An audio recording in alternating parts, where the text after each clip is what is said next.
मैं लोगों को ना उनके नेम्स कॉल नहीं करती, लाइक जोकर एंड ऑल मुझे अच्छा नहीं लगता, मैं राइडर भैया ही कह देती हूँ, लेकिन राइडर भैया को लोग जोकर कहते हैं, ठीक है।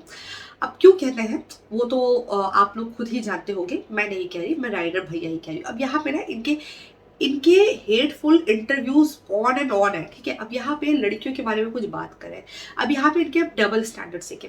एक तरफ ये मुनव्वर फारूकी के जब अगेंस्ट है तो ये साइड ले रहे हैं आयशा की और बोल रहे हैं कि एक लड़की की बात कोई नहीं सुनता, एक लड़की की बात सुननी चाहिए, लोग लड़की को गलत समझ लेते हैं, देखो जिसके ऊपर गुजरी होती है उसे पता होता है, एंड ऑल ब्ला ब्ला ब्ला ब्ला ब्ला। अब यहाँ पे ये ईशा के लिए कह रहे हैं, ईशा के लिए कह रहे हैं एक लड़की की मर्यादा होती है।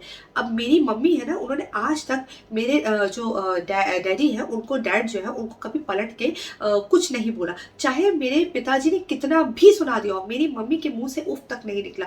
तो यहाँ पे लड़कियों की मर्यादा होती है।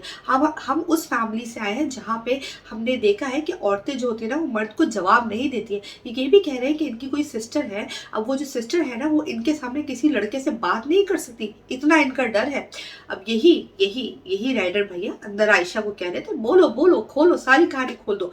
यही राइडर भैया आयशा के साथ वाज फाइन, लाइक बिल्कुल ठीक ठाक थे, और आयशा जो कहानी बोल रही थी और कर रही थी आयशा को जो है वो प्रमोट कर रहे थे। और यही राइडर भैया यहाँ पे ये कह रहे हैं कि लड़की को एक वर्ड नहीं बोलना चाहिए वरना लड़की बदनाम हो जाती है। अब यहाँ पे जो राइडर भैया को बोला जाता है ना तो शायद फिर क्या ही बोले अब इस बारे में। लेकिन आपको क्या लगता है, क्या ये हिपोक्रेसी नहीं है? कमेंट सेक्शन में अपनी राय जरूर बताएं। Thank you so much, bye.